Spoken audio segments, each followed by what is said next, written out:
हाँ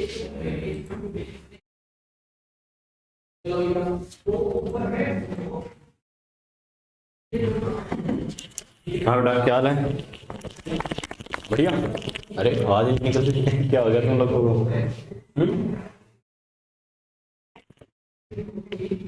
good evening, good evening. ठंडे कैसे पड़ गए? अरे ठंडे कैसे पड़ गए इतने? अंशु, अभिषेक, रेहान, अरे क्या हो गया? किसी ने कुछ कह दिया क्या? तो फिर इतने ठंडे कैसे पड़ गए? मम्मी पापा ने कुछ कह दिया तो फिर? अभिषेक, चलो बेटा देखो, लास्ट लेक्चर में अपन करें परसेंटेज डिटर्मिनेशन ऑफ एलिमेंट, तो उसमें अपन ने डिस्कस किया था जैसे कार्बन और हाइड्रोजन के लिए लिविंग मेथड कैसे होता है, और फॉस्फोरस, सल्फर और हेलोजन के लिए कैरियस मेथड क्या होता है बेटा, उस पर अपने डिस्कस किया था। 2 क्वेश्चन भी अपन ने कर लिए थे, ब्रोमीन और सल्फर के लिए परसेंटेज डिटर्मिनेशन की। क्लियर है बेटा यहां तक? अब जो मोस्ट इंपोर्टेंट है बेटा एग्जाम के पॉइंट ऑफ व्यू से, उसकी बात करते हैं बेटा। हेडिंग लिखो, percentage determination, percentage determination of nitrogen,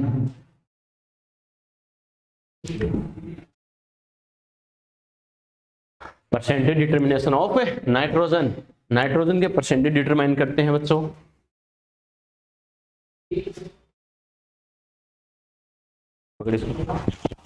percentage determination of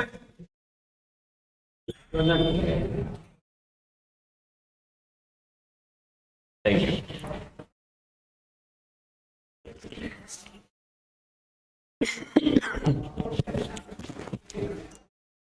बच्चों देखो, इसको मैंने स्टार मार्क इसलिए किया बेटा, जब भी आपको नेक्स्ट ईयर जैसे नीट और जेईई का जो भी पेपर देना है बच्चों, एग्जाम से पहले कम से कम ये मेथड जरूर देख लेना, एग्जाम के पॉइंट ऑफ व्यू से बहुत इंपॉर्टेंट है। ओके, वैसे तो जेईई में बेटा 2-3 साल पहले क्वेश्चन पूछा हुआ जेईई में पूछा है, लेकिन वो एक ही बार पूछा गया है। लेकिन ये जो नाइट्रोजन वाला परसेंटेज है बेटा, उस पर हर नीट और जेईई में हर 2-3 साल से क्वेश्चन आ ही रहा है, पिछले 8-10 साल से कंटिन्यूअसली क्वेश्चन आ रहा है, 2-3 साल से बार बार पूछा जाता है। क्लियर है? तो इसको खासकर हमें ध्यान रखना है, एग्जाम के पॉइंट ऑफ व्यू से मोस्ट इंपॉर्टेंट है सभी में ये। तो इसके आगे लिख लेना बेटा 2 मेथड्स, यानी इसके लिए अपन 2 मेथड डिस्कस करेंगे। 2 मेथड्स यानी नाइट्रोजन के परसेंटेज डिटरमाइन करने के लिए 2 मेथड होती है एक्चुअल में। Number 1 Dumas method,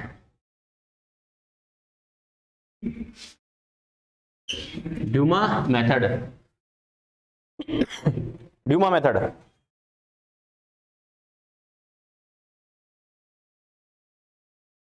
Dumas method.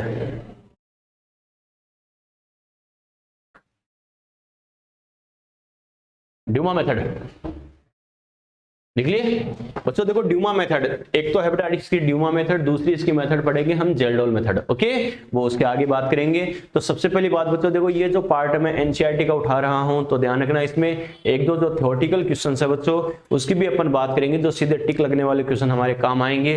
ये किसके लिए होता है, ये किसके लिए होता है। ओके, तो ध्यान रखना ड्यूमा मेथड के लिए एक चीज तो हमें ध्यान रखनी है, this method is applicable for all nitrogenous compound. Clear है? नाइट्रोजन के लिए जितने भी कंपाउंड होते हैं ये सभी के लिए एप्लीकेबल होती है बच्चों। क्लियर है? ओके, पहला स्टेटमेंट लिखो, this method is applicable for all nitrogenous compound. This method is applicable for all nitrogenous compound.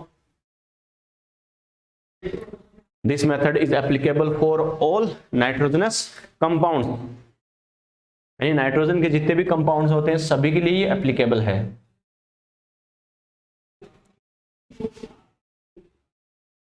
लिख लिए बेटा? कॉमन सेंस है ये कि ये मेथड क्या होता है, सभी नाइट्रोजनस कंपाउंड के लिए एप्लीकेबल होती है। इसका मतलब दूसरी जो मेथड है वो सभी नाइट्रोजनस कंपाउंड के लिए एप्लीकेबल नहीं होगी। क्लियर है? अब किन के लिए होगी, किन के लिए नहीं होगी और क्यों नहीं होगी, वो अपन डिटेल से डिस्कस करेंगे जेल्डोल मेथड सेकंड मेथड में। ओके, ठीक है बेटा। अभी इस पर बात करें बच्चों, देखो अब अच्छे समझना कैसे करना, क्या करना समझना। इसमें अगर हम बात करें, सबसे पहले हमें क्या करेगा, वही अपना सैंपल देगा, सैंपल ऑफ है, sample of carbon, hydrogen and nitrogen, यानी हमें ऐसा कोई सैंपल देगा जिसमें तीनों एलिमेंट प्रेजेंट है। क्लियर है बच्चों? ठीक है, इसे क्या करते हैं, इस सैंपल को वैसे ही हीट करते हैं क्यूप्रिक ऑक्साइड की प्रेजेंस में। तो हमें पता हीट यानी इसका कंबशन करना है, बर्निंग प्रोसेस करवाना है इस कंपाउंड का, तो हमें पता बर्निंग प्रोसेस ऑक्सीजन की प्रेजेंस में होगा। तो कार्बन क्या बनाता है, CO2, हाइड्रोजन क्या बनाता है बेटा, H2O, पता ही हमें। तो इसमें क्या बनता है बेटा, एक मिक्सचर बनता है, mixture of CO2, H2O and N2, यानी तीनों का क्या बनता है, मिक्सचर मिलता है बच्चों। क्लियर है। हमें किसकी बात करनी है बेटा, नाइट्रोजन की। नाइट्रोजन की बात करें तो अपन क्या लिखेंगे, परसेंटेज नाइट्रोजन, समझते जाना। परसेंटेज नाइट्रोजन इक्वल टू अपन क्या कह सकते हैं, मास of nitrogen upon mass of sample, mass of sample multiply क्या करना है, 100। अरे अपना यूनिवर्सल फॉर्मूला याद है या नहीं है बच्चों। मैंने क्या कहा था, ये तो हर कॉन्सेप्ट में अप्लाई होगा ही होगा। क्लियर है। अब देखो बेटा यहां से मेन फॉर्मूला कैसे बना सकते हैं, आपको याद है बेटा, मोल के लिए हमने लिखा था, देखो नाइट्रोजन के मास की अगर बात करूं तो मास के लिए हमें पता है मोल का फॉर्मूला क्या होता है, W/mW। यस और नो, क्लियर है बेटा। और हमें पता है बच्चों, नाइट्रोजन हमें यहाँ गैस की फॉर्म में है तो वॉल्यूम की टर्म में देगा, तो गैस का वॉल्यूम अपन क्या लिखते हैं, VmL/22/400। यस और नो, अरे करते नहीं करते, एक एक चीज जो हमने पढ़ी है उसी को अप्लाई करके देखो बेटा, इसका मेन फॉर्मूला बनाते हैं। तो यहां से अगर मैं वेट या मास की बात करूं तो क्या लिखेंगे, VmL/22/400 मल्टीप्लाई क्या हो गया, MW हो गया। क्लियर है बच्चों, ठीक है। यहां से अगर हम बात करें बेटा तो क्या लिखेंगे, हमें ये मास चाहिए नाइट्रोजन का, तो क्या लिखूंगा, नाइट्रोजन का मास अपन क्या लिख सकते हैं बच्चों, देखो बेटा नाइट्रोजन का मास, नाइट्रोजन का मास यहाँ पे VmL/22/400, ये तो ऐसा कैसा है ही है, VmL/22/400 मल्टीप्लाई बाई, हमें पता है नाइट्रोजन का मोलिकुलर वेट कितना होता है बेटा, अरे 28, तो मल्टीप्लाई क्या कर दूंगा, 28 हो जाएगा। क्लियर है। बस इसका यूज करते हुए नाइट्रोजन के परसेंटेज का फॉर्मूला बनाएंगे। तो क्या लिखूंगा, यहां पर कंप्लीट फॉर्मूला अपन क्या लिख सकते हैं, percentage nitrogen, percentage nitrogen equal to क्या लिखेंगे, मास ऑफ नाइट्रोजन की जगह ये वैल्यू पुट कर सकता हूं कि VmL/22/400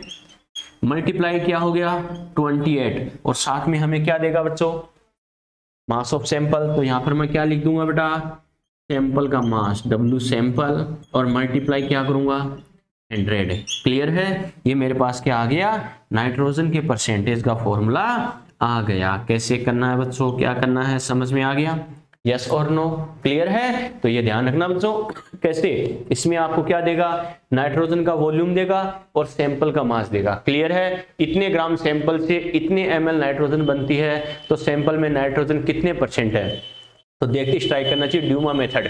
मेथड का नाम तो हमें देता ही देता है, ड्यूमा मेथड देखते ही दिमाग में स्ट्राइक करना चाहिए, VmL/22/400 multiply by 28/W sample multiply by 100। समझ में आ गया, क्लियर है बेटा, नोट करो।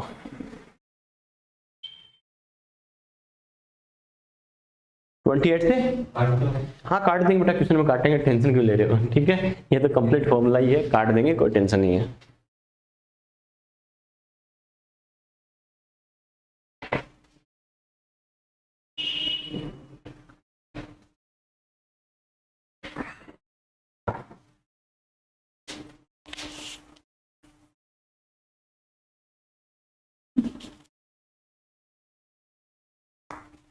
ये इसलिए नहीं काटा कि बच्चा वैसे रटेगा कि सर इतने टाइम कटेगा उतने टाइम कटेगा, थोड़ा सा उसको याद रखना कॉम्प्लिकेटेड होगा। लेकिन 28 डाटा प्रेजेंट है, पता है नाइट्रोजन के लिए, तो उसका MW मुझे 28 ध्यान रखना कि मल्टीप्लाई में कितना था, नाइट्रोजन के लिए बोला है 28 होता है, 28 था मल्टीप्लाई में, थोड़ा सा याद रखना, ईजी है इसलिए नहीं काटा। बाकी मार काट क्वेश्चन में तो मत आनी है फिर हमें।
चलिए चलिए बेटा, ठीक है बच्चों। देखो इसमें बाकी तो हमें पता ही है, 28 कहां से आया, 22 400 कहां से आया, डब्ल्यू सैंपल कहां से आया, क्लियर है। हमें गलती कहां करवाएगा बेटा, ये लिखो VML, नीचे लिखो इसके VML क्या है, लिखो volume of nitrogen, volume of nitrogen at NTP या HTP, volume of nitrogen at NTP या HTP। बच्चा कहेगा सर ठीक है फॉर्मूला तो याद कर लेंगे, लेकिन फॉर्मूला याद वैल्यू पुट करते आंसर आ जाएगा क्या, नहीं बच्चों। अब देखो आपसे कैसे कैसे गलतियां करवा सकता है, समझना।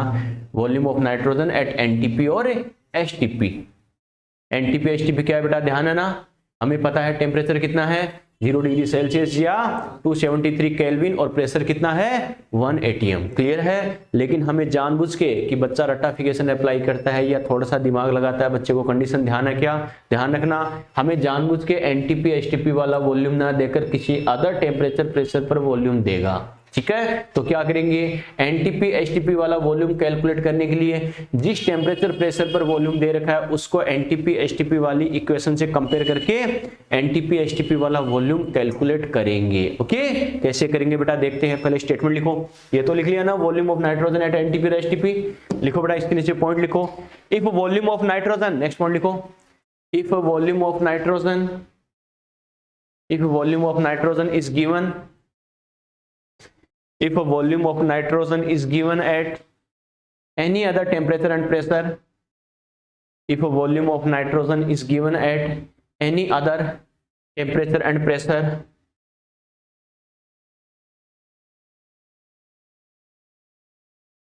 if volume of nitrogen is given at any other temperature and pressure,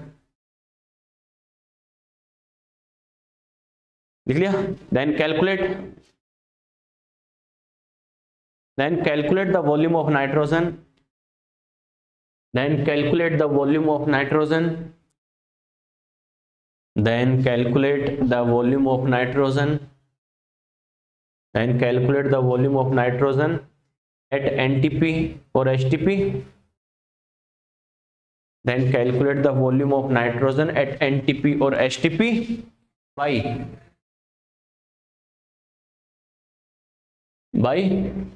ideal gas equation, by ideal gas equation, by ideal gas equation। लिख लिया बच्चों, लिख लिया क्या, देखो बेटा कैसे करना है, मैंने स्टेटमेंट क्यों लिखा है, बच्चे को पता होना चाहिए। अगर ऐसा नहीं दे रखा तो मुझे क्या करना है, आइडियल गैस इक्वेशन से कंपेयर करके मुझे क्या चाहिए, NTP HTP वाला वॉल्यूम कैलकुलेट करना है बेटा। ओके, कैसे करेंगे बेटा, देखो समझना, हमें पता है आइडियल गैस इक्वेशन क्या होती है अपनी, PV equal to nRT, yes और नो, होता है बच्चों। तो यहां से अपन क्या करेंगे, देखो बेटा PV अपॉन में करो T इक्वल टू क्या हो गया, N इंटू R, क्लियर है।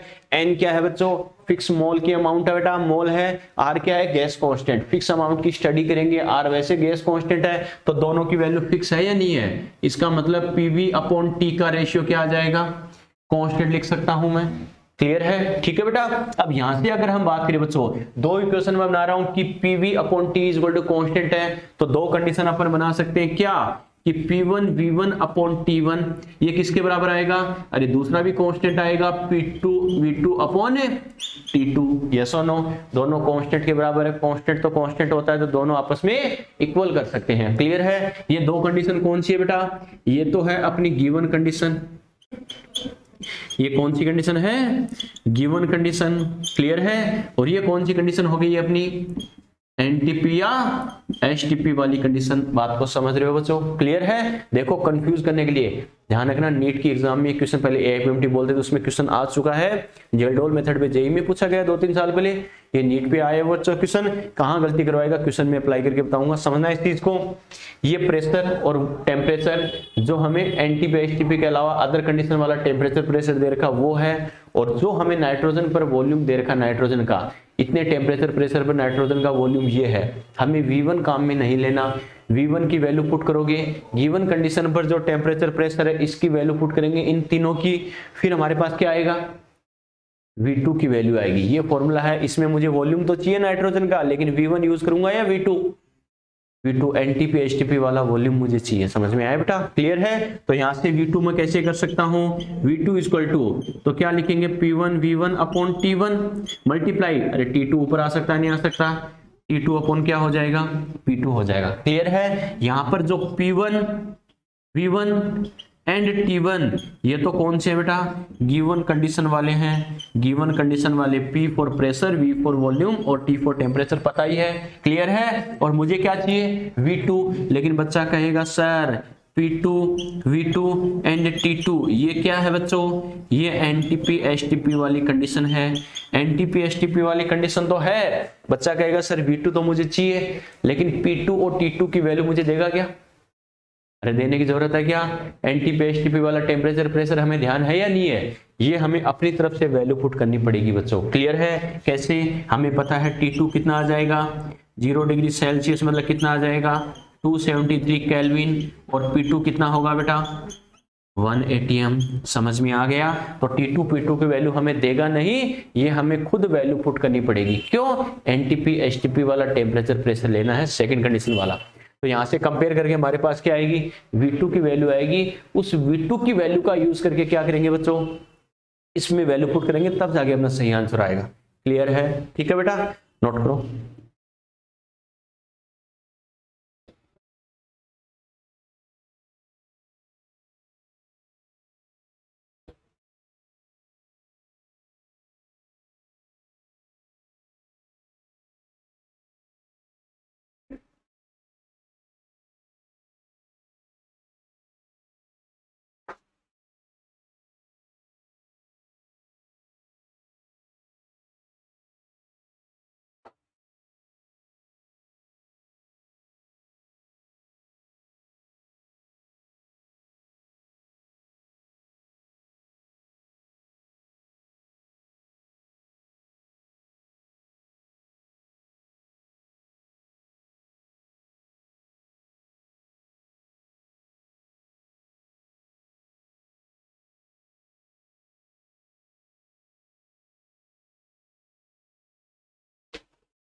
चलिए बच्चों,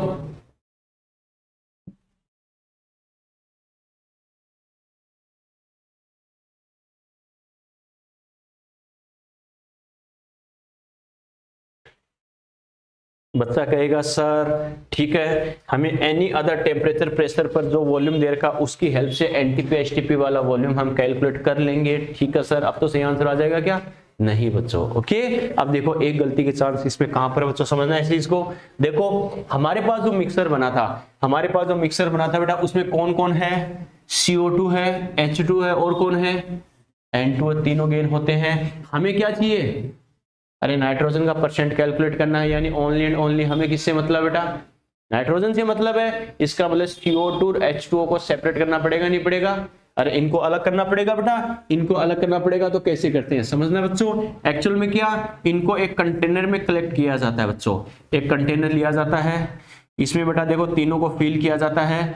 तो जब तीनों को फिल करेंगे, हमें पता है H2 तो किसकी फॉर्म में है, अरे वाटर की फॉर्म में है या नहीं है, ये तो हमें पता है। वाटर मॉलिक्यूल की एनर्जी कम है, इस वजह से ग्रेविटी की वजह से वो सेटल डाउन होंगे नहीं होंगे, अरे वो बॉटम पर रहेंगे नहीं रहेंगे, रहेंगे बच्चों। लेकिन हमें पता है बाकी जो मिक्सर के दो कंपोनेंट हैं CO2 और H2O, ये तो गैसेस फॉर्म में है या नहीं है। H2O तो लिक्विड फॉर्म में आएगा, CO2 और N2 ये दोनों गैसेस फॉर्म में है या नहीं है, गैसेस फॉर्म में। तो ये हमें पता है अपर पार्ट में रहेंगे नहीं रहेंगे, अपर पार्ट में रहेंगे बेटा।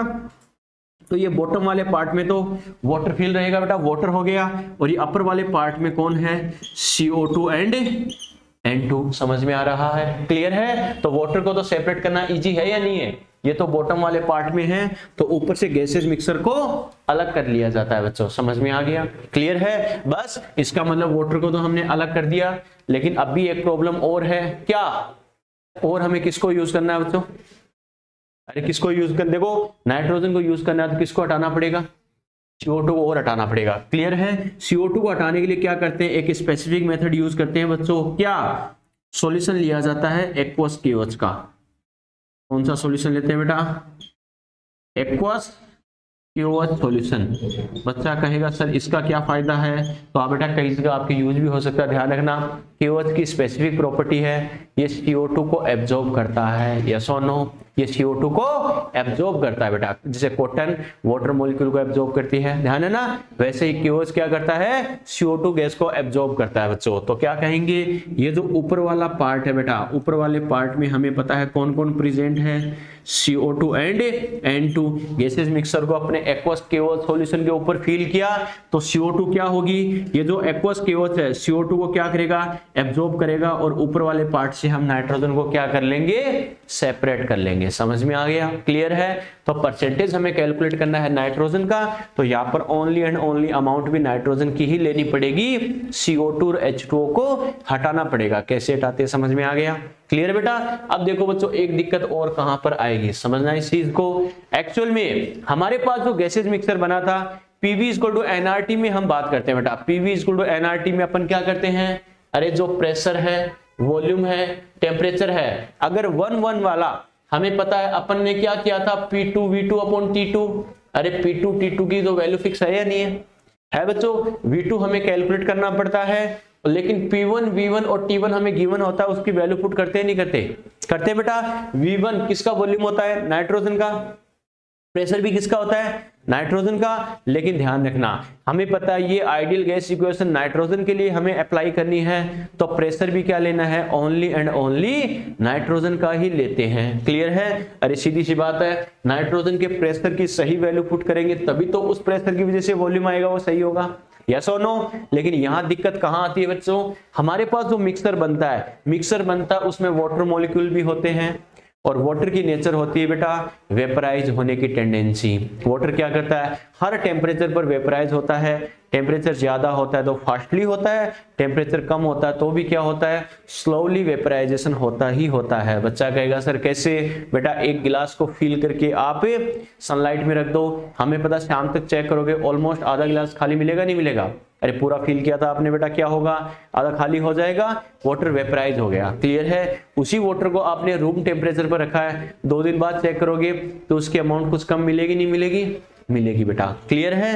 बच्चा कहेगा सर ठीक है, सनलाइट में आपने बोला है, रूम टेम्परेचर पर आपने बोला है, लेकिन आपने ये क्यों बोला हर टेम्परेचर पर होता है, हर टेम्परेचर पर होता है। इसको समझने का सबसे बेस्ट एग्जांपल है अपना फ्रीज, ठीक है, अपना फ्रीज। कैसे बेटा, अपन फ्रीज की बात करते हैं, हमें पता है ऐसा फ्रीज होता है, ये ऊपर वाला पार्ट है इसका फ्रीजर, होता नहीं होता, ठीक है बेटा। देखो मान लो ये फ्रीज है, ठीक है, अपन फ्रीज लेके आए हैं, लेकिन अपन ने इसको यूज ही नहीं किया है, ये ऐसा कैसा कार्टून में पैक का पैक रखा है, तो ये बताओ इस वाले पार्ट में आइस की लेयर बनेगी क्या, नहीं बनेगी बेटा, ठीक है, क्योंकि हमें पता आइस किससे बनती है, वाटर से बनती है, वाटर की जो वेपर होती है उससे बनती है। जब इसमें हमने यूज ही नहीं किया, वाटर हमने रखा ही नहीं इसके अंदर, तो आइस कहां से बनेगी, क्लियर है। अब मान लो इसको हम यूज करते हैं बेटा, ये लो आपने वायर ऐड कर दिया, ठीक है, कनेक्ट कर दिया, अब इसको अपन यूज कर रहे हैं बच्चों, तो इसमें वाटर हमने फिल किया, ये मान लो आइस फॉर्मेशन के लिए हमने वाटर रख दिया इसमें,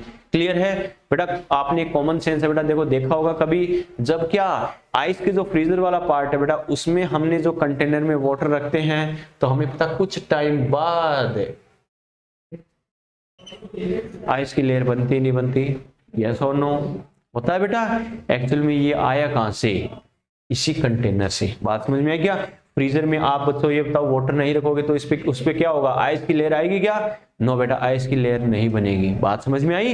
ये सबसे बेस्ट एग्जांपल है हर टेम्परेचर पर वाटर के वेपराइज होने को समझने के लिए। क्लियर है? तो एक्चुअल में क्या होता है, ये जो वाटर मॉलिक्यूल होता है बेटा, ये थोड़ा थोड़ा वेपराइज होकर क्या करता है, यानी साइड की या ऊपर की जो लेयर होती है उनसे कांटेक्ट में आएगा। और हमें पता है इसका टेम्परेचर बहुत कम है, तो जैसे ही इसके कांटेक्ट में आता है तो इस लेयर के कांटेक्ट में आते, लेयर का कांटेक्ट तो बहुत कम है, बहुत लो टेम्परेचर होने से वहां ऐड कनेक्ट होते ही क्या हो जाता है, फ्रीज हो जाता है बेटा। तो ऐसे करते करते कई सारे मॉलिक्यूल वेपराइज होकर क्या करते हैं, आइस की कई सारी लेयर्स का फॉर्मेशन कर लेते हैं। समझ में आ गया? क्लियर है? तो ये समझाने का मेरा पर्पस क्या था, सबसे बेस्ट सिंपल एग्जांपल, चाहे फ्रीजर हो, रूम टेम्परेचर हो, या अच्छी वाली लाइट वाली सनलाइट हो बेटा, ठीक है। वाटर का वेपराइजेशन तो हर टेम्परेचर पर होगा, बस वेपराइज होने की स्पीड रेट क्या होती है, डिफरेंट हो जाती है। टेम्परेचर बहुत कम है तो बहुत स्लो होगा, इंटरमीडिएट वाली कंडीशन है तो मीडियम साइज में होगा, मीडियम रेट से होगा। और अगर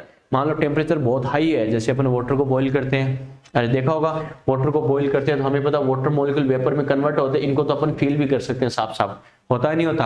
होता है बच्चों। क्यों? बहुत ज्यादा टेम्परेचर अपन हीट कर रहे हैं तो क्या होगा, बहुत ज्यादा टेम्परेचर इंक्रीज होगा तो पार्टिकल्स की एनर्जी इंक्रीज हो जाएगी, वो सरफेस को छोड़कर जाते जाएंगे। समझ में आ गया? यस और नो? तो मेरा कहने का मतलब क्या है, वाटर क्या करता है, वाटर में वेपराइज होने की टेंडेंसी बहुत ज्यादा होती है। इसका मतलब यहाँ पर जो वाटर बना था वो भी हमें पता है वेपर मॉलिक्यूल का फॉर्मेशन करेगा नहीं करेगा? अरे करेगा बेटा। इसका मतलब इस वाटर मॉलिक्यूल की वजह से वेपर बनेगी, नो डाउट वेपर बनेगी। और वेपर तो किसकी फॉर्म होती है, गैस की फॉर्म होती है। गैस की प्रॉपर्टी क्या होती है, प्रेशर अप्लाई करना। यस और नो? इसका मतलब यहां जो प्रेशर आएगा ये प्रेशर हम काम में लेंगे, वो जो हमें प्रेशर देगा वो ओनली नाइट्रोजन की वजह से है या वाटर वेपर की वजह से भी है? वाटर वेपर की वजह से भी है बेटा, क्योंकि CO2 का काम तो केओएच ने सेट कर दिया है। क्लियर है? CO2 को तो हटा दिया इसने, लेकिन हमें पता है नाइट्रोजन के साथ कुछ वाटर वेपर अभी भी प्रेजेंट है बेटा। समझ में आया? और हमें पता वो वेपर फॉर्म में है, गैसेस फॉर्म में है, तो गैस का नेचर होता प्रेशर अप्लाई करना, यानी जो हमें प्रेशर देगा उसमें नाइट्रोजन के साथ किसका कॉन्ट्रीब्यूशन है, वाटर वेपर का भी कंट्रीब्यूशन है बेटा। यस और नो? और हमें वॉल्यूम एग्जैक्ट किसका चाहिए, नाइट्रोजन का चाहिए। तो एग्जैक्ट वॉल्यूम तो तब आएगा ना जब आप एग्जैक्ट प्रेशर नाइट्रोजन का ही लोगे। तो वाटर वेपर का जो प्रेशर है उसे हटाना पड़ेगा नहीं पड़ेगा, उसे हटाना पड़ेगा। समझ में आ गया बेटा? क्लियर है? तो यहाँ पर क्या करते हैं बच्चों, इस चीज को समझना। तो यहाँ पर क्या करते हैं, एक्वस टेंशन का कॉन्सेप्ट अप्लाई होता है। कैसे? P total is equal to क्या होता है, P total is equal to P gas plus aqueous tension बच्चा कहेगा सर ये क्या है, P टोटल आपको पता ही है बेटा, टोटल प्रेशर। P गैस, जिस गैस के प्रेशर की आप बात करो, नाइट्रोजन है तो या नाइट्रोजन का प्रेशर लेंगे। और एक्वस टेंशन क्या है बेटा, applied pressure,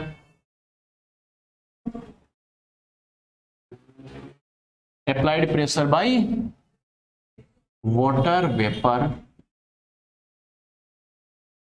applied pressure by water vapour. समझ में आ गया? क्लियर है? तो हमें क्वेश्चन में अगर एक्वस टेंशन दे दे तो समझ जाना बच्चों, हमें जो प्रेशर दे रखा वो टोटल वाला है। अगर एक्वस टेंशन को मेंशन कर रखा है तो हमें कौन सा चाहिए, एक्वस टेंशन वाटर वेपर से लगने वाले प्रेशर के साथ प्रेशर चाहिए, ओनली एंड ओनली गैस का चाहिए, ओनली एंड ओनली गैस का। तो मैं क्या करूंगा बेटा, P गैस इक्वल टू क्या करूंगा, P टोटल और माइनस क्या कर दूंगा, एक्वस टेंशन। यानी मुझे जो एक्वस टेंशन बोला गया है उसको टोटल प्रेशर में से माइनस करूंगा, तब जाके मेरे पास क्या आएगा, गैस का प्रेशर आएगा।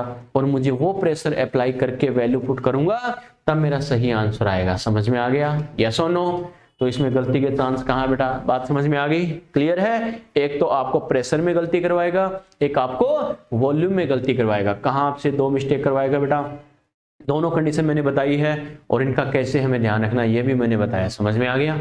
यस और नो? क्लियर है? ठीक है, चलो एक स्टेटमेंट लिखो, स्टेटमेंट लिखो, ये आगे नोट करना, डायग्राम बनाना। स्टेटमेंट लिखो,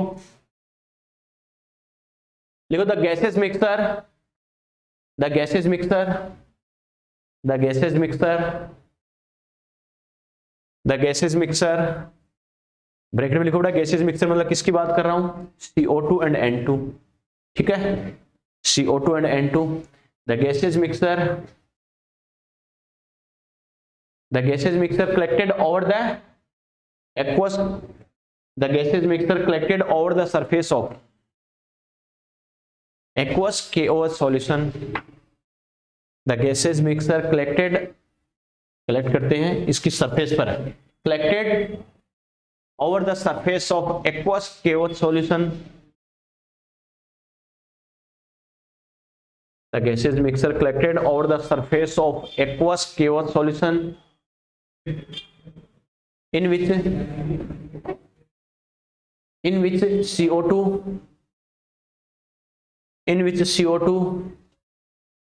is absorbed by KOH,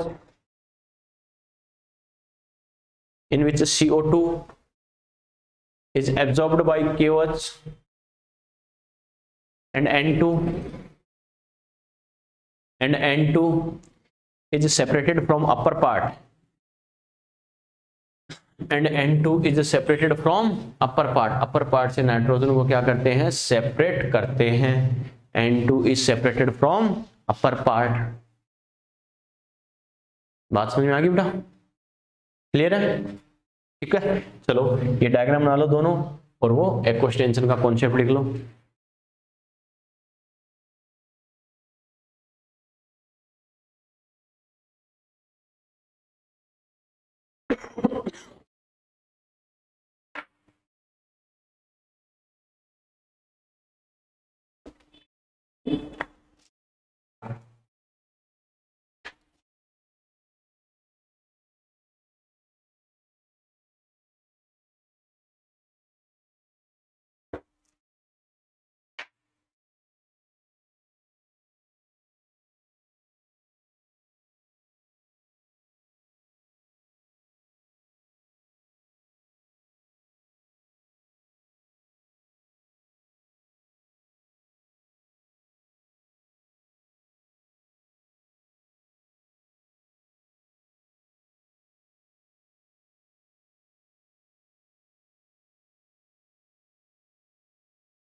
ले बच्चों जान देगा. तो ये देखो बेटा ड्यूमा मेथड हमें नाम तो दे देगा, लेकिन इसमें सीधी वैल्यू पुट करके हमारा आंसर आ जाए बहुत कम चांस है बेटा. जानबूझ के ये मोस्ट इंपोर्टेंट क्यों ड्यूमा जेल्डोन वाली, क्योंकि गलती के चांस इन दोनों में ही होते बेटा. किस कंडीशन में मुझे क्या करना है, एक एक चीज बच्चों को ध्यान होनी चाहिए.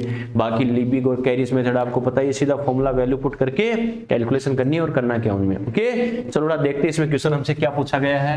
लिखो बेटा ये क्वेश्चन AIPMT में पूछा हुआ है, ये अच्छा क्वेश्चन है. AIPMT 2015 आजकल जिसको नीट बोलते हैं, इसी जमाने में AIPMT था.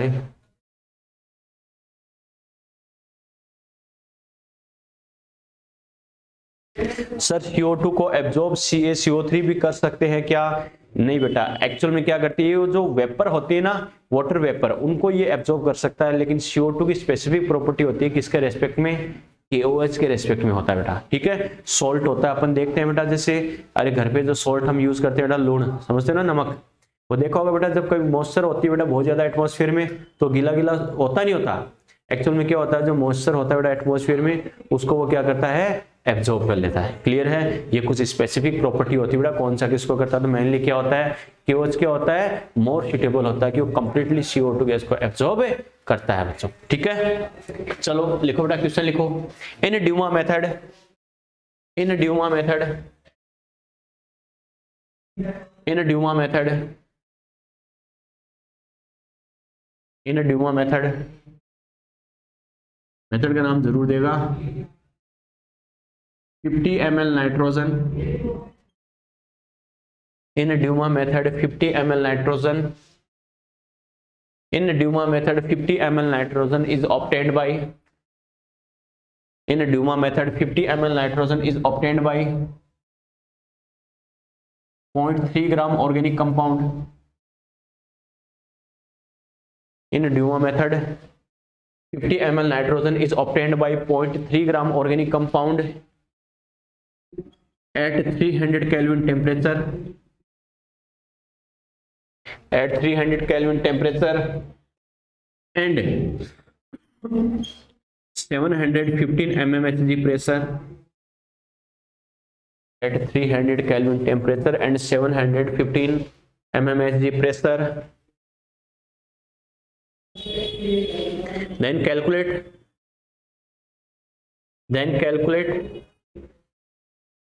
the percentage amount of nitrogen, then calculate the percentage amount of nitrogen, then calculate the percentage amount of nitrogen if aqueous tension is 15 mmHg, aqueous tension is 15 mmHg, clear है। चलिए बेटा देखो बच्चों कैसे करना है, इधर ध्यान दो बेटा। देखो एग्जाम में हर साल एक दो क्वेश्चन ऐसे होते हैं। एक्चुअल में इस क्वेश्चन की खास बात क्या थी, ये क्वेश्चन उसी बच्चे का सही था जिसकी या तो कैलकुलेशन बहुत अच्छी है, एक तो कैलकुलेशन बहुत अच्छी है, किस्मत बहुत अच्छी है, ठीक है। एक्चुअल में इसके जो ऑप्शन दे रखे थे 20.26, 17.26, 17.46, 18.25,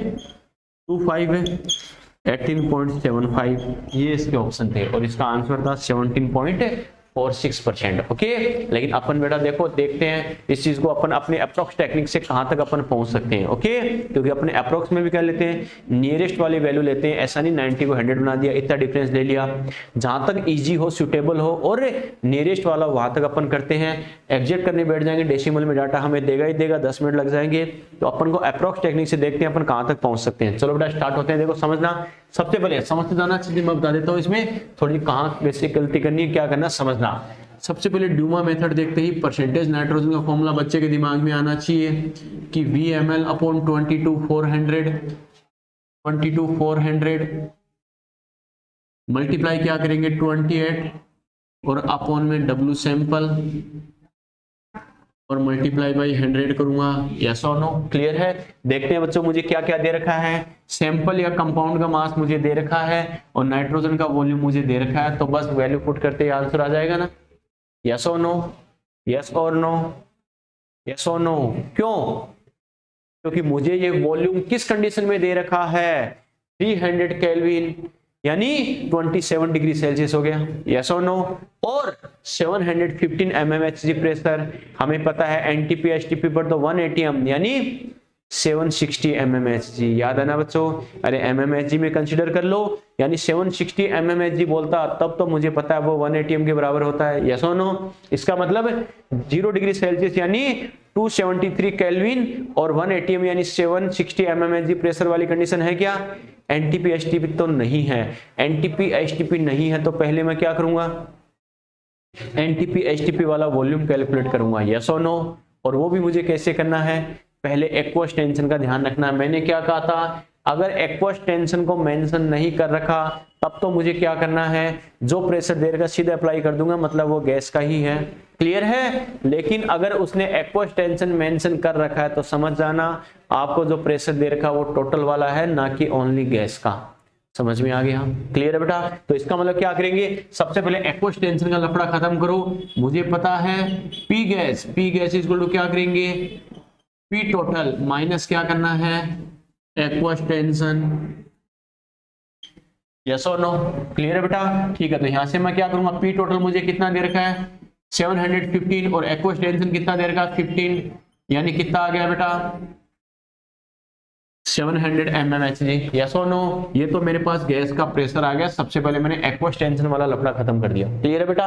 अब इसमें वैल्यू पुट करते जाएंगे। कैसे? मुझे पता है एनटीपी एचटीपी पर वॉल्यूम कैसे कैलकुलेट करेंगे, P1 V1 अपॉन T1। ये तो क्या है बच्चों, अपनी गिवन कंडीशन है। ये तो है गिवन कंडीशन, इक्वल टू क्या करेंगे P2 V2 अपॉन क्या है T2।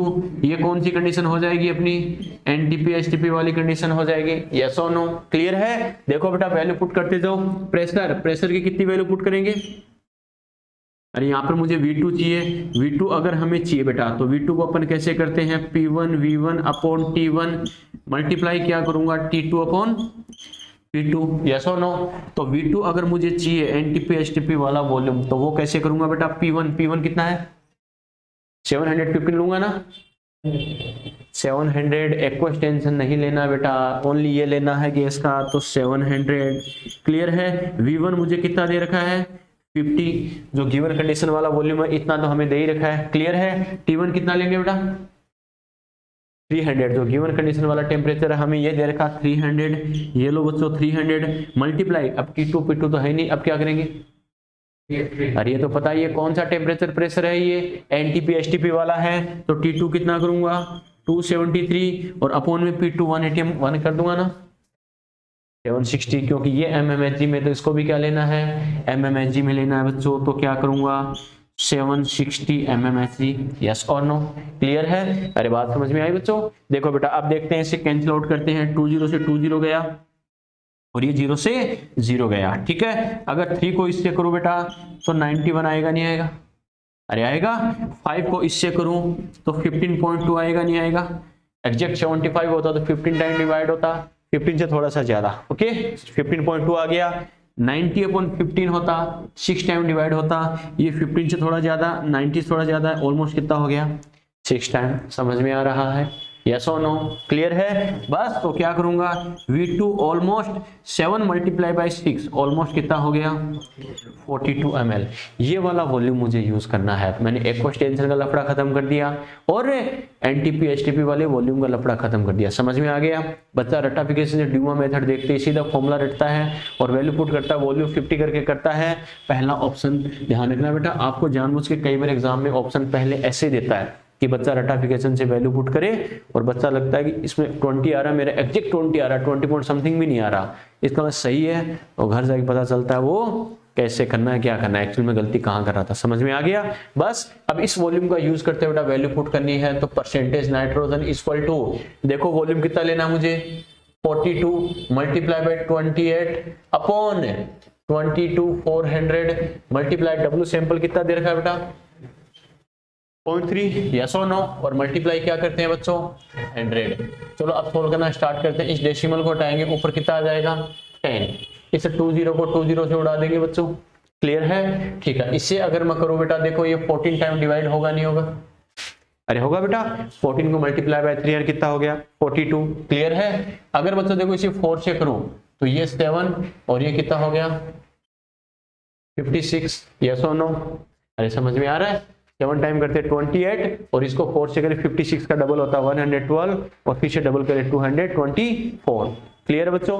और इससे अगर करूं 14 को 4 से करूं वापस तो हमें पता है 56 आता नहीं आता। समझ में आ रहा है कैसे कर रहा हूं? क्लियर है? तो क्या करेंगे बच्चों, ऊपर मेरे पास क्या बच गया 70 अपॉन 4। तो हमें पता 70 का 1/4 करना है। 70 का पहले हाफ कर दो, अरे हाफ और हाफ का हाफ, 70 का हाफ कितना 35, 35 का हाफ कितना हो गया ऑलमोस्ट 17.5। अरे 70 का आधा 35, 35 का आधा 17.5। क्लियर है बेटा? ये अपना ऑलमोस्ट आ गया। और एग्जैक्ट कितना आता है बच्चों इसका 70.46। तो अपनी कैलकुलेशन अगर बहुत अच्छी है, अपनी अप्रोक्स मेथड टेक चाणक्य नीति की अगर अच्छी प्रैक्टिस है, तो अपन नियरेस्ट वाले तक पहुंच सकते हैं 99.99% क्वेश्चन तक। समझ में आ गया कैसे करना बेटा? यस और नो? इसमें ऑप्शन ऐसे दे रखे, सबसे नियरेस्ट अपना कौन सा है? ये वाला। क्लियर है? यानी 17.46। क्लियर है? समझ में आया? छाप दो फटाफट फटाफट, डिले मत रहा करो।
शेख छाप दिया।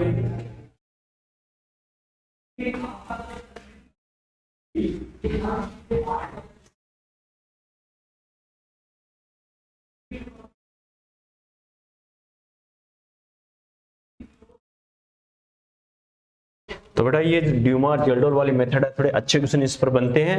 11th के बच्चों को वैसे नॉर्मली ये करवाई नहीं जाती, कई तो टारगेट बच्चों को भी नहीं करवाई जाती, लेकिन फिर भी अपन कोई भी चीज स्किप नहीं करेंगे, इजी हार्ड हो हमें करनी जरूर है, क्योंकि हमें खाली 11th वाला लिमिटेड नहीं रहना है। नेक्स्ट डे अपन को नीट हो जाएगा पेपर देना है, उसी के अकॉर्डिंग अपन को प्रिपेयर होना है।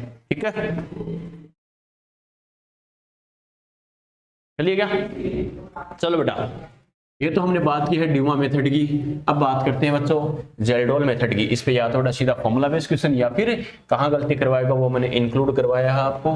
कैसे करना क्या, एग्जाम का नाम जरूर लिख लेना, एग्जाम में आए क्वेश्चन रिपीट होते हैं बेटा, ठीक है ना। चलो नेक्स्ट लिखो, नंबर 2 मेथड की अपन बात करते हैं, जेल्डोल मेथड।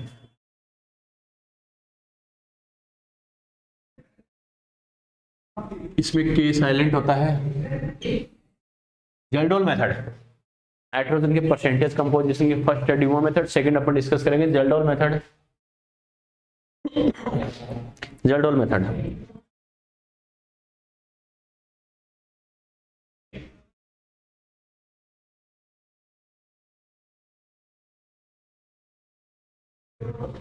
जेल्डोल मेथड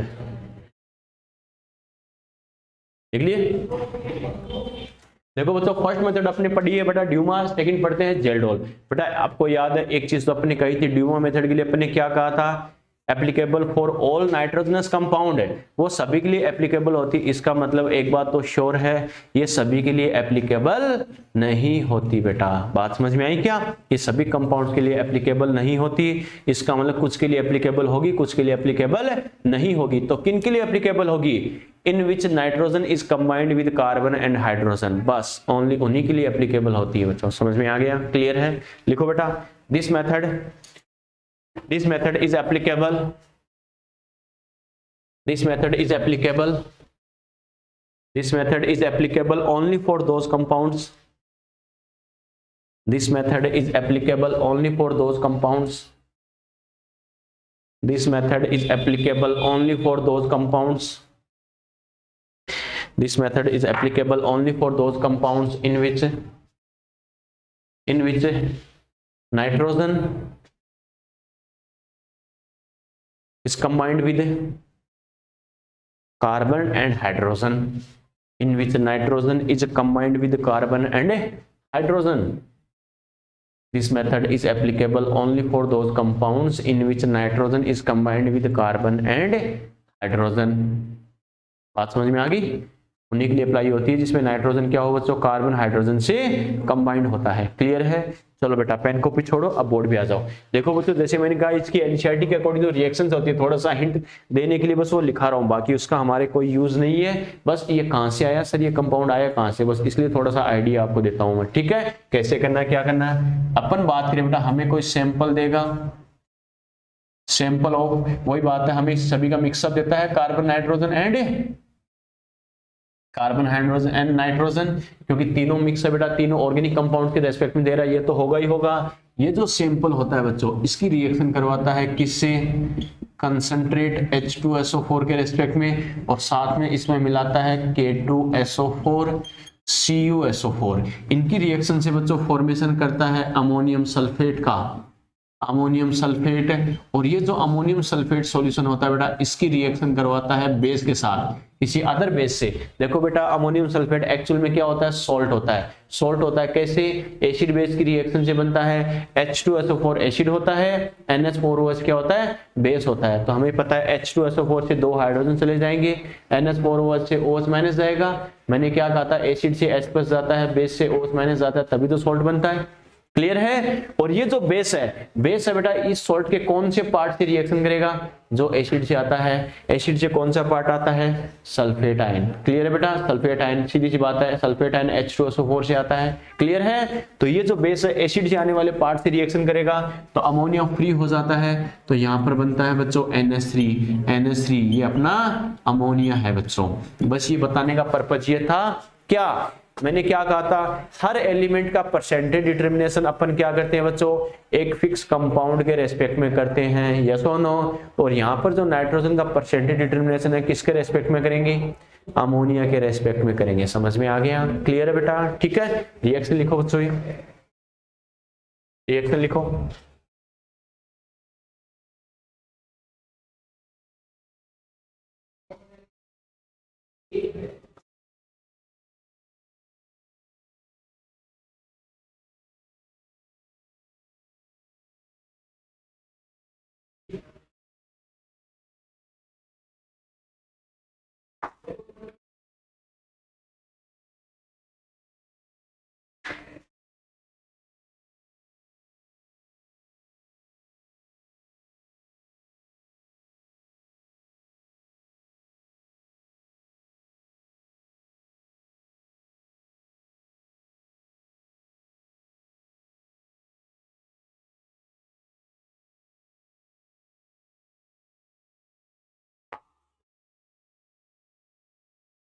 चलिए बेटा, अब मैंने क्या कहा बच्चों, देखो एक्चुअल में हमें पता नाइट्रोजन का परसेंटेज डिटर्मिनेशन हमें करना है किसके रेस्पेक्ट में, अमोनिया के रेस्पेक्ट में। अब यहाँ जो अमोनिया ये बनी है बेटा, एक्चुअल में अमोनिया खुद बोलेगी कि मैं अमोनिया बन गई, नहीं बेटा। एक्चुअल में क्या होता है, जब लेबोरेटरी में रिएक्शंस की स्टडी होती है तो उनमें क्या होता है बेटा, कौन सा प्रोडक्ट बना है उसको डिटरमाइन करने के लिए, डिसाइड करने के लिए कई सारे बेटा सिम्टम्स होते हैं। कैसे, जैसे आप कई सारी रिएक्शंस आप पढ़ोगे, बबल्स का फॉर्मेशन होता है, फ्यूम्स का फॉर्मेशन हो जाता है, कलर चेंज हो जाता है, या किसी दूसरे के साथ रिएक्शन करवा के देखते हैं। इसका मतलब है ये श्योर करने के लिए कि ये जो प्रोडक्ट बना है वही बना है क्या। क्लियर है, उसके कई सारे आइडेंटिफिकेशन कैरेक्टर होते हैं पहचानने के। बबल्स का फॉर्मेशन हुआ मतलब ये बना है, फ्यूम्स का फॉर्मेशन हो रहा है मतलब ये बन रहा है, अलग स्मेल आ रही है मतलब ये बना है, इसके साथ रिएक्शन कर रहा है मतलब ये बना है। क्लियर है। अब अमोनिया की बात करते हैं। अमोनिया की नेचर कैसी होती है, एसिडिक होती है, बेसिक होती है? अरे बेसिक नेचर होती है, याद है ना, पीछे हमने डिस्कस किया इक्विवेलेंट कॉन्सेप्ट में। अमोनिया बेसिक नेचर की होती है तो इसको किसी एसिडिक सॉल्यूशन से रिएक्शन करवा के देखते हैं। अगर रिएक्शन कर गया मतलब वो क्या है, अमोनिया बना है बेटा। समझ में आ गया? क्योंकि अगर ये बेस है, अमोनिया बना है, तो हमें पता है एसिड से रिएक्शन जरूर करेगा क्योंकि ये बेसिक नेचर का होता है। ध्यान है ना? क्लियर है। लिखो बेटा, अगला पॉइंट लिखो। For determination of ammonia, for determination of ammonia, for determination of ammonia, for determination of ammonia, for determination of ammonia solution is titrated, solution is titrated, titration, neutralisation, समझते हो ना बच्चों? अपोजिट नेचर के solution के साथ reaction करवाना, याद है ना? For determination of ammonia solution is titrated with acidic solution, with titrated, hydrated नहीं, टाइट्रेटेड, ये टाइट्रेशन वाला, टाइट्रेटेड, टाइट्रेशन वाला है ना, न्यूट्रलाइजेशन टाइट्रेशन वो वाला। सॉल्यूशन इज हाइड्रेटेड, बस एच को टी बना देना, बाकी तो तुमने ठीक किया है। ठीक है, solution is titrated with acidic solution, यानी किसी एसिडिक सॉल्यूशन के साथ इसकी रिएक्शन करवाते हैं। क्लियर है बेटा? Solution titrated with acidic solution. Clear है? चलो बेटा इधर ध्यान दो। अब हमें पता है ये जो अमोनिया बना है हमें पता है बेसिक नेचर का होता है। अगर इसकी किसी एसिडिक सॉल्यूशन से रिएक्शन करवाएंगे तो वो एसिड है, ये बेस है, और एसिड बेस की रिएक्शन में आपको याद है बच्चों हमने एक बात कही थी, क्या? एसिड के इक्विवेलेंट इक्वल टू बेस के इक्विवेलेंट। यस और नो? अरे दोनों के इक्विवेलेंट बराबर होते नहीं होते? होते हैं बच्चों। तो क्या करेंगे, ई एसिड है, ई एसिड इक्वल टू क्या करना है बच्चों, ई बेस। क्लियर है? अब हमें पता है बेटा, देखो इक्विवेलेंट के हमने कई सारे कॉन्सेप्ट पढ़े हैं। एक equivalent equal to N into V litre होता है, एक हमें पता है बच्चों क्या होता है रे, W अपॉन E होता है, एक क्या होता है, मोल मल्टीप्लाई बाई X होता है। हमने कहा था जिसकी टर्म में गिवन है, जिसकी टर्म में आस्क है, उसमें ही कन्वर्ट कर लेते हैं बच्चों। क्लियर है? तो यहां से हमें जो एसिड है, एसिड हमें हमेशा कंसंट्रेशन की टर्म में देगा, तो इसको मैं क्या लिख सकता हूं, N into V litre acid. Yes और नो? क्लियर है? और यहाँ पर जो ई बेस है, बेस यहाँ पर कौन है, अपनी अमोनिया है। अमोनिया को वेट की टर्म में देगा बेटा, तो मैं क्या कर रहा हूँ, W अपॉन E, ये किसके लिए हो गया, अमोनिया के लिए हो गया। बात समझ में आई क्या? अरे सभी किसकी फॉर्म है, इक्विवेलेंट की तो फॉर्म है बच्चों। ओके ठीक है बेटा। अब देखो बेटा, हमें पता है N इंटू वी, नॉर्मली मुझे एसिड का जो वॉल्यूम देगा वो ml में देगा, और ml में ही हमें देगा, ये ध्यान रखना। क्लियर है? एसिड का वॉल्यूम किस में देगा, ml में देगा। बच्चा कहेगा सर एसिड, यहाँ पर आपने ओनली एसिड ही क्यों लिखा है, कौन सा एसिड है ये क्यों नहीं लिखा? बिल्कुल बेटा मैंने नहीं लिखा। एसिड हमें HCl दे सकता है, H2SO4 दे सकता है, जो एसिड देगा एज इट इज उसके लिए वैल्यू अप्लाई कर देंगे। समझ में आ रहा है? क्लियर है? HCl दे सकता है, H2SO4 दे सकता है, HNO3 दे सकता है, कोई सा भी एसिड हमें दे दे अमोनिया से रिएक्शन करवाने के लिए। क्लियर है बेटा? तो मैंने एसिड को एसिड लिखा है, और हमें पता अगर वॉल्यूम लीटर की बजाय ml में लिखे तो अपोजिट साइड में क्या करते हैं, 1000 से मल्टीप्लाई करते हैं। यस और नो? अरे याद है बच्चों? क्लियर है? Equal to W ammonia, equivalent weight को अपन क्या कर सकते हैं बेटा, MW अपॉन X कर सकते हैं, नहीं कर सकते? ये किसके लिए हो गया, अमोनिया के लिए। बात समझ में आ गई? क्लियर है? यहां से अपन क्या कर सकते हैं बच्चों, देखो N into V M L, N into V M L, अगर 1000 को ऊपर लेके जाऊं तो 10 टू पावर -3 करूंगा या नहीं करूंगा, 1000 ऊपर आ जाएगा। ये मैंने किसके लिए लिखा है, एसिड के लिए। Equal to weight of ammonia, ये मुझे कैलकुलेट करना है। और ये बताओ अमोनिया का मोलिकुलर वेट कितना होता है बच्चों, कितना होता है, 17, 40 नाइट्रोजन और 3 हाइड्रोजन, 17x कितना होता है बच्चों, 1 होता है। एक H+ गेन करता है, याद है ना? कोई एसिड और बेस कितने H+ या OH- का एक्सचेंज करता है वही तो उसके लिए क्या होता है, X होता है। क्लियर है बेटा, ठीक है। तो यहां से अपन क्या कर सकते हैं, N multiply by VmL multiply by 10⁻³ ये किसके लिए हो गया, एसिड के लिए, इक्वल टू इधर मेरे पास क्या बच गया, W अमोनिया अपॉन क्या हो गया 17। यस और नो, 17 को इससे मल्टीप्लाई कर सकता हूँ नहीं कर सकता हूँ बच्चों, कर सकते हैं। तो अपन क्या लिखेंगे, W अमोनिया इक्वल टू क्या लिखेंगे, N इंटू इसको 17 से मल्टीप्लाई करें तो 17 मल्टीप्लाई क्या हो जाएगा, N into VmL multiply by 10⁻³ ये किसके लिए हो गया, एसिड के लिए, इतना ग्राम। ये मेरे पास किसका वेट आ गया बच्चों, अमोनिया का वेट आ गया। क्लियर है। बस अब अपना वही कंपैरिजन वाला तरीका, क्या एक्सपेरिमेंट से मेरे पास अमोनिया का वेट ये आया है और मॉलिक्यूलर वेट से कैसे कंपेयर करना है बच्चों, समझना। आपको याद है मैंने क्या कहा था, हर एलिमेंट का परसेंटेज कंपोजिशन अपन क्या करते हैं, एक फिक्स कंपाउंड के रेस्पेक्ट में करते हैं। यहाँ नाइट्रोजन का परसेंटेज कंपोजिशन किसके रेस्पेक्ट में करते हैं बेटा, अमोनिया के रेस्पेक्ट में। हमें पता है अमोनिया का मॉलिक्यूलर वेट कितना होता है बच्चों,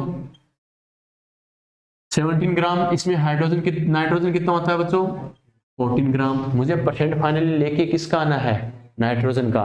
तो अमोनिया से कंपेयर करके नाइट्रोजन का वेट आ सकता है नहीं आ सकता, आ सकता है बच्चों। कैसे, अगर मैं ये लिखूं क्या कि 17 ग्राम अमोनिया 17 ग्राम है, तो क्या लिखेंगे 14 ग्राम नाइट्रोजन। यस और नो, क्लियर है। ये 17 ग्राम है तो नाइट्रोजन कितना है बेटा, 14 ग्राम।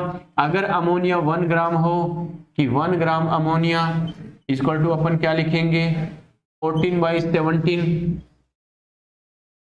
Gram nitrogen. यस और नो, क्लियर है। और एक्चुअल में हमें पता है बच्चों, एज एक्सपेरिमेंट हमने अमोनिया का वेट कितना है अपने पास ये आया, समझ में आ गया। तो मैं क्या लिखूंगा 17 multiply by N into VmL multiply by 10⁻³ और एसिड ग्राम अमोनिया।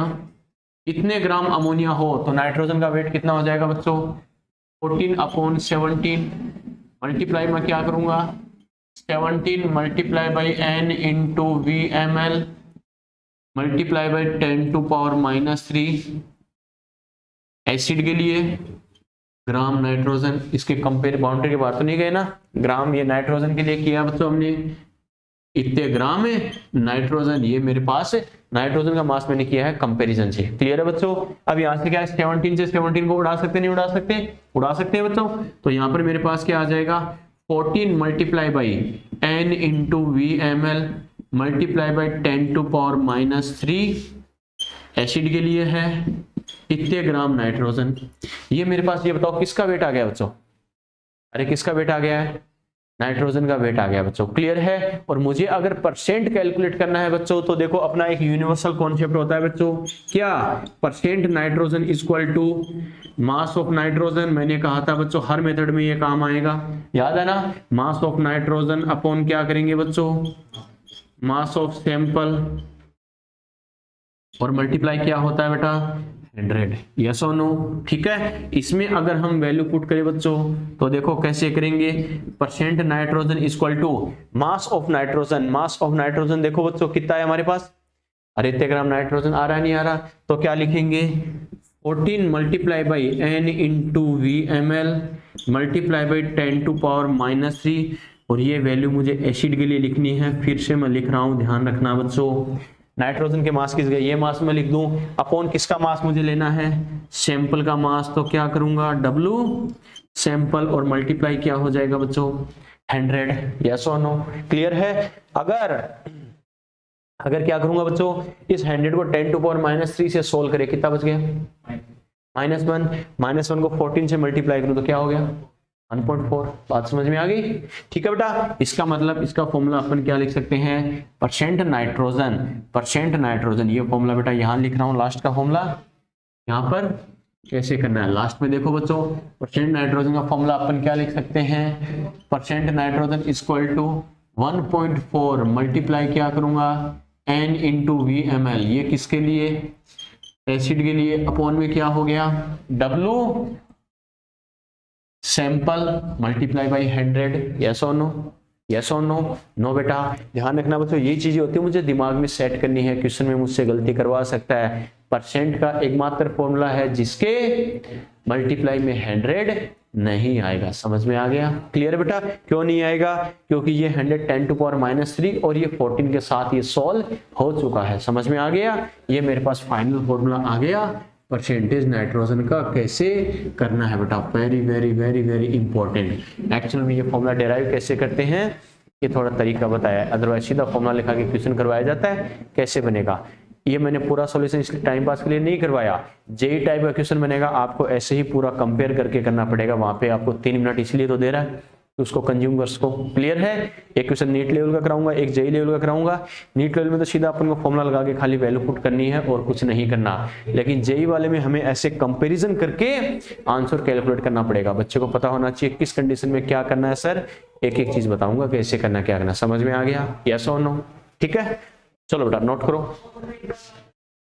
एक बार वापस आओ, इसमें कुछ था ही नहीं बेटा, खाली मैथमेटिक लगाई है। इधर ध्यान दो। चलो बेटा इधर देखो, कोई दिक्कत नहीं, इधर देखो। देखो सबसे पहले क्या करेंगे, ये जो अमोनिया बनी है इसको क्या करते हैं बेटा, किसी एसिडिक सॉल्यूशन के साथ इसका टाइट्रेशन करवाते हैं, इसको न्यूट्रलाइज करवाते हैं बेटा। क्योंकि ये बेस है तो एसिडिक सॉल्यूशन से रिएक्शन करेगा नहीं करेगा? रिएक्शन करेगा बेटा। ठीक है, और हमें पता है एसिड बेस की रिएक्शन का रूल क्या होता है, E acid equal to E base. Clear है बेटा? ठीक है, तो अपन क्या करेंगे, जो इक्विवेलेंट की टर्म में हमने लिया है एसिड और बेस को, हमें पता है इक्विवेलेंट के कई सारे फॉर्मूले होते हैं।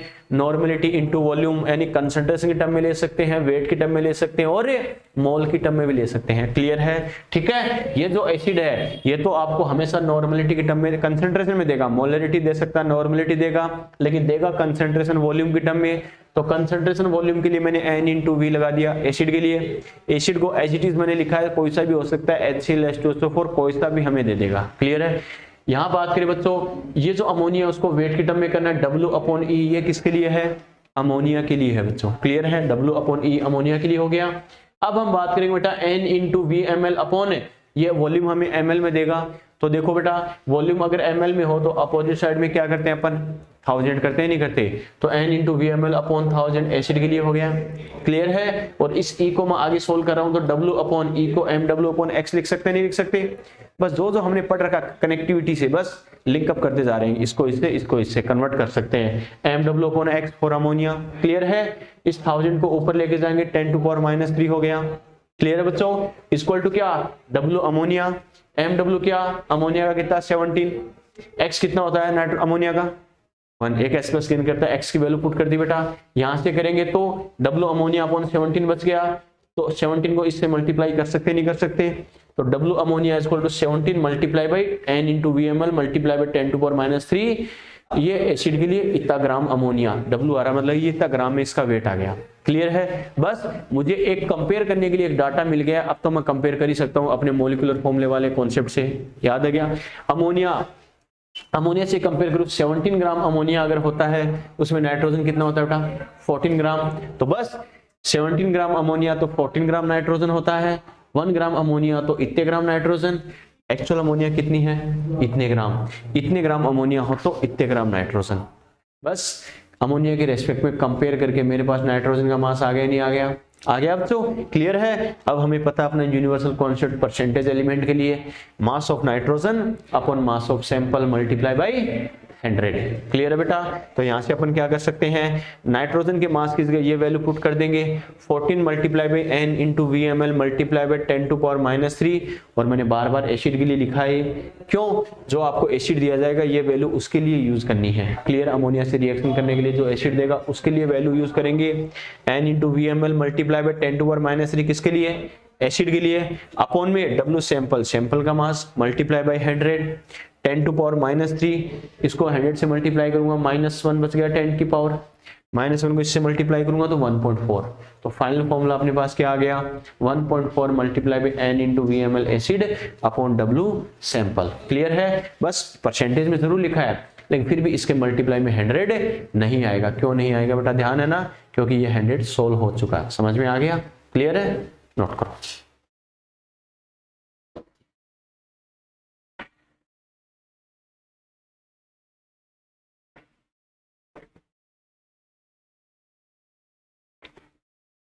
चलो बेटा एक काम करना आपको, नेक्स्ट लेक्चर में इसका एक थ्योरेटिकल पॉइंट बताऊंगा। जो एनसीईआरटी में एक पॉइंट दे रखा है कि ये कौन कौन से कंपाउंड के लिए एप्लीकेबल नहीं होता। Azo, azoxy, nitro, nitroso, pyridine, pyrrole, ऐसे कंपाउंड के लिए एप्लीकेबल नहीं होता बेटा। अपने कहा था कुछ कुछ के लिए तो एप्लीकेबल होता है, कुछ के लिए एप्लीकेबल नहीं होता। कौन कौन से वो स्पेसिफिक कंपाउंड है जो एनसीईआरटी में लाइन दे रखी है, वो पॉइंट ऐड कराऊंगा और इस पर 2 क्वेश्चन डिस्कस करेंगे। एक नीट में आएगा, एक नीट वाले कॉन्सेप्ट का, एक जेईई के कॉन्सेप्ट का। ठीक है बेटा, कैसे करना क्या करना यहाँ तक नोट कर लेना। एक काम करना, कल संडे है, ब्रेक है, तो उसका फायदा उठाना। परसेंटेज कंपोजिशन तक जो जो क्वेश्चन आपसे हो सके सोल्व कर लेना। ठीक है, जल्डोल वाले मेथड के क्वेश्चन हो तो ठीक है, नहीं हो तो नेक्स्ट लेक्चर में इसके क्वेश्चन डिस्कस करने। लास्ट की जो कॉमन एक्सरसाइज है बेटा उनको भी खोल के देखना। ठीक है, लास्ट की कॉमन एक्सरसाइज है, ये प्योरली इस चैप्टर का पार्ट नहीं है, इस वजह से अलग से एक्सरसाइज नहीं बनाई है हेडिंग लगा के। ठीक है, ये तो बीच बीच में उठा के कभी कभार आ जाते हैं, अदर चैप्टर के पार्ट है, कोई अदर चैप्टर क्वेश्चन होता है वो कॉमनली एक साथ दिया जाता है। तो लास्ट की जो कॉमन एक्सरसाइज है बेटा बिना हेडिंग वाली उनमें मिलेगा, एग्जाम वाली या एग्जाम से पहले वाली में। ठीक है, चलो तो एक काम करना, परसेंटेज कंपोजिशन तक के क्वेश्चंस बेटा डिस्कस कर लेना, सॉल्व कर लेना। कल संडे उसका फायदा उठाना, हर सब्जेक्ट में कॉपी और वहां तक क्वेश्चन बैंक कंप्लीट होना चाहिए, ताकि मंडे से अगले वीक में अपना जैसे टेस्ट है तो ज्यादा वर्कलोड नहीं आए बेटा। क्लियर है, नेक्स्ट लेक्चर में इस पर क्वेश्चन करके इसको कंप्लीट कर देंगे। फिर अपने चैप्टर बेटा 3 ही पार्ट बचेंगे, molecular formula, empirical formula, law of chemical combination and significant number. Next week में अपना ये चैप्टर कंप्लीट हो जाएगा। ठीक है, तो यहाँ तक कॉपी क्वेश्चन बैंक अच्छे से कर लेना बच्चों, क्योंकि नेक्स्ट लेक्चर में वीक में चैप्टर कंप्लीट होते हैं 4-5 दिन में, क्वेश्चन बैंक डिस्कस करेंगे, तो फिर आपको टाइम नहीं मिलेगा टेस्ट से पहले क्वेश्चन बैंक सोल्व करने का, तो कल जरूर कर लेना। ठीक है, चलो बेटा बाकी डिस्कस करते हैं नेक्स्ट लेक्चर में, छाप दो इसे।